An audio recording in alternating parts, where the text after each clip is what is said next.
Ocarina of Time holds a really special place in my heart, because it's one of the games I poured countless hours into as a child. When I was really young, Ocarina of Time was one of the only games I had on the Nintendo 64, and me and my siblings absolutely loved it. I remember playing this game before I even knew how to read, so I had no idea what I was supposed to do or where I was supposed to go, and I would just spend countless hours running around the Kokiri Forest in the Lost Woods. Eventually I lucked my way into the Great Deku Tree, but it literally took years to get past that point. I think I was in middle school before I finally beat the game for the first time. Since then, I've played it through a couple of times, including the 3DS remake, and it remains one of my favorite games to play.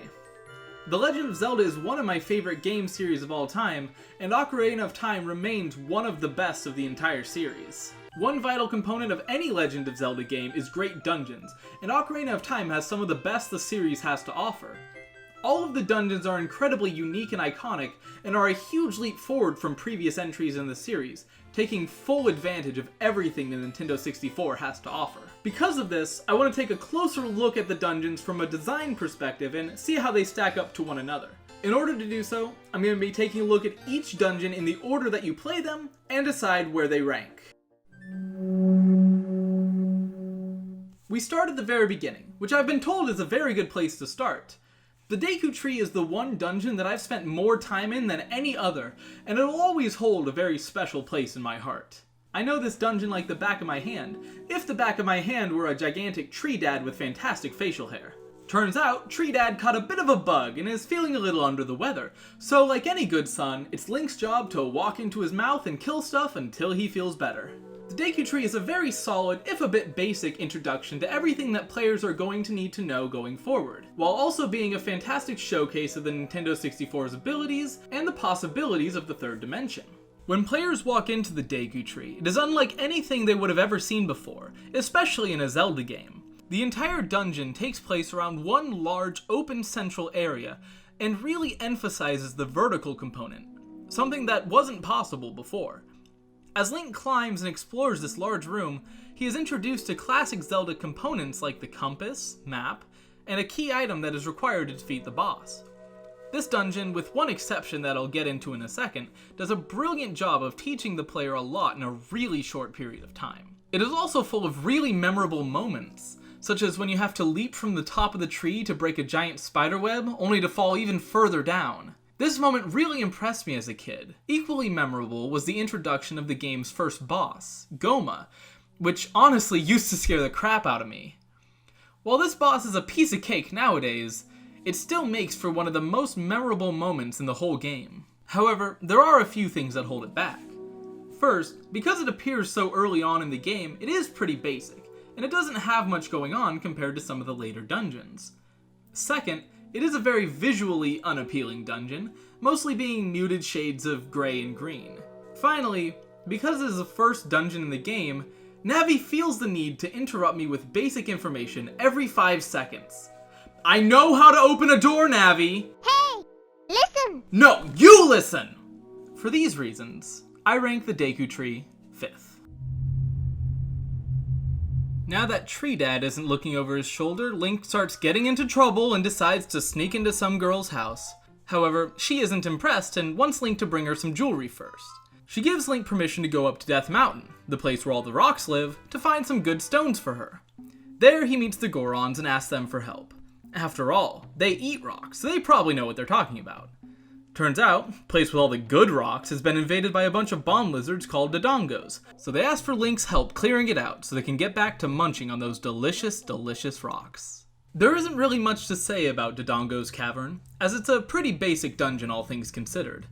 Its primary item is the bomb, and you will spend a lot of time using bombs to break down doors or defeat enemies. While the Deku Tree focused more on exploring vertical space, Dodongo's Cavern is a much more traditional Zelda dungeon that spreads outwards and only has 2 floors. While it does have a few cool moments, such as when you have to blow up 2 rows of bomb flowers at once to unlock a staircase, or toss bombs into the eyes of a giant Dodongo skull to enter the boss area, all in all it is a very average dungeon. Not particularly good, but not particularly bad either. Because of this, I rank Dodongo's Cavern 8th. It turns out that the Zoras have the last rock that Link needs, so he heads up to Zora's domain to ask if he could politely borrow their precious heirloom. However, before he gets the chance, it turns out that the Zora princess has gone full Jonah and been swallowed by a big fish, and was only able to send a message in a bottle halfway across the country.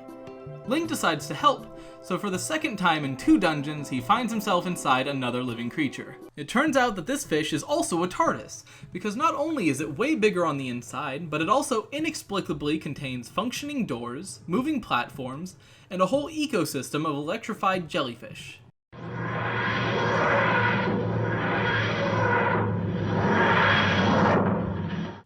It is up to Link to fight his way through this dungeon and rescue the princess. I'll go right out and say it.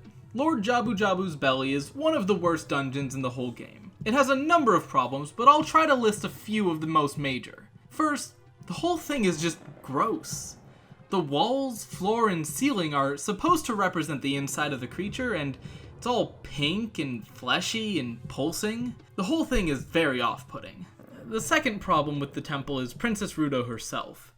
It seems like every few minutes Ruto is either complaining about something or running away from you with the sole purpose of making your life more difficult. In order to get anything done with her, you have to pick her up and carry her over your head, which is like an escort mission, except that while carrying her, you aren't even allowed to use any of your weapons or items. The main item of this dungeon is the boomerang, which is the second most useless item in the entire game. It's only really used in this dungeon because immediately afterwards Link becomes an adult and can no longer even use the boomerang. There are only a few puzzles that actually require the boomerang, and most of them could simply be reworked to use the slingshot instead. Overall, it makes for a very unappealing dungeon experience that I always try to spend as little time with as possible. Not the worst in the game, but pretty close. Because of this, I rank Inside Jabu-Jabu's Belly 10th.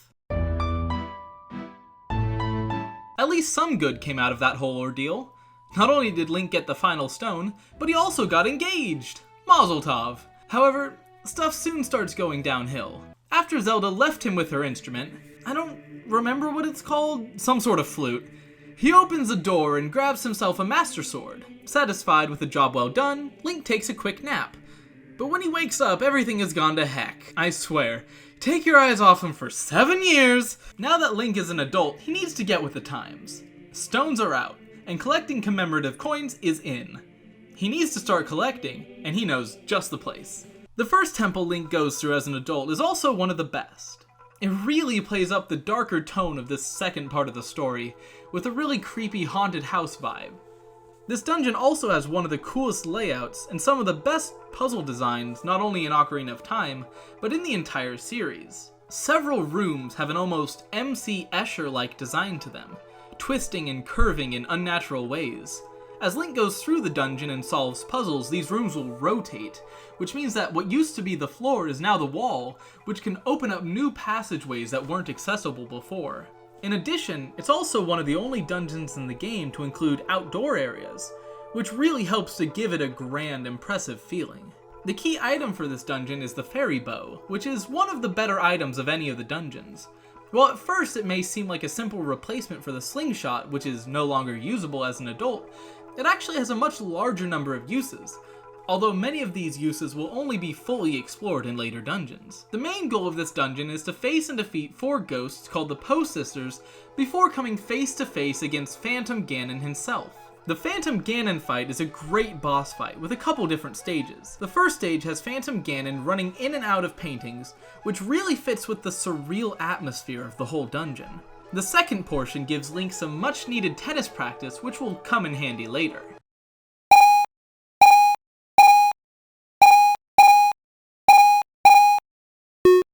All in all, the Forest Dungeon is a very well-designed and memorable dungeon with great puzzles, great enemies, and great atmosphere. Because of this, I rank the Forest Temple number 1. I don't have a lot to say about the Fire Temple because it really feels like a filler dungeon. Coming off all the interesting ideas in the Forest Temple, the Fire Temple is a clear step down. A fairly linear dungeon, it doesn't really have any major puzzles to solve, and the difficulty, if there is any, in completing this dungeon comes primarily from the fact that everything feels so similar. This dungeon has several large rooms that Link must traverse through, and the lack of landmarks or distinguishing features in these rooms can make it easy to get turned around or lose track of your destination. Everything looks the same, and it's easy to lose track of whether you've already gone one way or the other. In addition, the atmosphere and music are both pretty bland, and the key item, the Megaton Hammer, is pretty mediocre as well. It is used to break some rocks and press down some switches, but Link already has tools in his arsenal that fulfill those tasks. Why is my hammer swing able to break rocks that bombs can't? The final boss of the dungeon is one of the biggest missed opportunities in the whole game. Don't get me wrong, Volvagia looks awesome, but the actual fight doesn't nearly live up to its potential. Instead of an epic struggle against a burning undead dragon, what you actually get is a quick and easy game of whack-a-mole. For all of these reasons, I rank the Fire Temple 9th. After the Fire Temple, it's time for you to find your fishy fiancée. You don't know where she is, so you ask her dad, but he gives you the cold shoulder. You decide to run some errands for him, and he eventually warms up to you. The Ice Cavern is, in my opinion, the worst dungeon in the game.